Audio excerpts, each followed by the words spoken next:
అభయ్ పాటిల్ ఆ రాష్ట్ర పార్టీ ఇన్ఛార్జిగా వారు హైదరాబాదు వచ్చిన సందర్భంగా వారితో పాటు నా తోటి సహచర పార్లమెంట్ సభ్యులు ఈటెల రాజేందర్ గారు, కేంద్ర హోంశాఖ సహాయ మంత్రి బండి సంజయ్ గారు వారు కూడా భోజనానికి పిలవడం జరిగింది. ఒక సుహృద్భమైనటువంటి వాతావరణంలో ఈ రాష్ట్రంలో ప్రస్తుత రాజకీయ పరిస్థితులపైన చర్చించుకొని ఇటీవల ప్రధానమంత్రి రాక, జాతీయ అధ్యక్షులు నితిన్ నవీన్ గారు 3 రోజుల పర్యటన, అంతకు పూర్వము డిఫెన్స్ మినిస్టర్గా రాజ్నాథ్ సింగ్ గారు, ఆ తర్వాత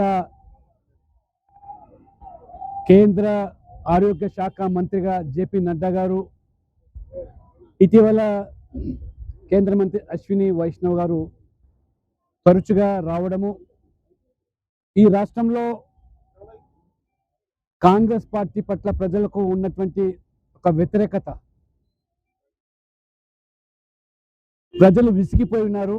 వారి అవినీతి, వారి ప్రభుత్వ పాలన పట్ల ముఖ్యమంత్రిగా రేవంత్ రెడ్డి గారు ఎన్నికల ముందు ఇచ్చిన హామీలన్నీ కూడా పూర్తిగా విస్మరించి ఈరోజు వారి పరిపాలన పట్ల ప్రజలు, ముఖ్యంగా హైదరాబాదు రాష్ట్ర రాజధాని రియల్ ఎస్టేట్ కానీ పూర్తిగా ఈరోజు కుప్పగూలిపోవడం, అనేక మంది ఆత్మహత్యలు చేసుకునే పరిస్థితి, చిన్న చిన్న కాంట్రాక్టర్లు కూడా.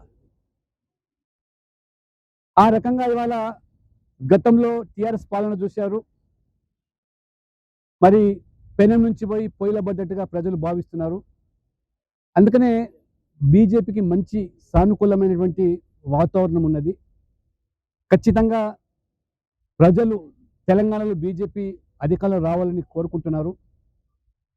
కాబట్టి ఈ దశలో జాతీయ అధ్యక్షులు ప్రధానమంత్రి నరేంద్ర మోడీ గారు 12 సంవత్సరాల పాలనలో తెలంగాణ రాష్ట్రానికి వారు కల్పించిన నిధులు, వారు ఏ ప్రాజెక్టులు అయితే ఇవాళ తెలంగాణ ప్రజల పట్ల వారు ఇవాళ అభివృద్ధికి బాట వేయడమే కాకుండా వేగంగా తెలంగాణ దూసుకుపోతున్నదో, ఇవన్నీ కూడా ఇచ్చాపాటిగా అన్ని విషయాలు చర్చించుకొని ఖచ్చితంగా అధికారంలో రావడానికి మరి ఇన్ఛార్జిగా అభయ్ పటేల్ గారు, ఇక అక్కడ రాష్ట్రంలో 2 కేంద్ర మంత్రులు ఉన్నారు, 8 మంది ఎంపీలతో పాటు రాజ్యసభ సభ్యునిగా నేను, నాతో పాటు 8 మంది ఎమ్మెల్యేలు, 3 ఎమ్మెల్సీలు. ఆ రకంగా రాష్ట్ర అధ్యక్షుడు రామచంద్రరావు గారు ఈ మధ్యకాలంలో తీసుకుంటున్న కార్యక్రమాలను ఇంకా వేగవంతం చేసి ముందుకు పోవాలనే ఆలోచనతో మరి ఈరోజు భోజనం పేరు మీద రావడం జరిగింది. కానీ ఇతరత దాని మీద పెద్దగా రాజకీయపరమైనటువంటి ఎటువంటి మరి ఊహాలకు ఆలోచనకు తావులేదు.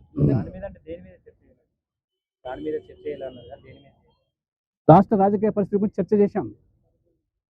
కేంద్ర మంత్రి బండి సంజయ్, ఎంపీ ఈటెల సయోధ్య కోసం భేటీ జరిగిందని చర్చ జరుగుతుంది. ప్రచారం భారతీయ జనతా పార్టీ ఒక కుటుంబ పార్టీగా మేమందరం కూడా సభ్యులు కొనసాగుతుంటాం కాబట్టి ఇది ఈ యొక్క కార్యక్రమం విషయాలు తప్పకుండా ఖచ్చితంగా బీజేపీ అధికారంలో రావడానికి అందరం మొత్తం పార్టీ యంత్రాంగం అంతా అధ్యక్షుని, రాష్ట్ర అధ్యక్షుని మొదలుకుంటే కింది స్థాయి వరకు కృత నిశ్చయంతో ఉన్నారు, కసితో ఉన్నారు. ఆ రకంగా అధికారంలో తీసుకురావడానికి మా వంతు ప్రయత్నాలు.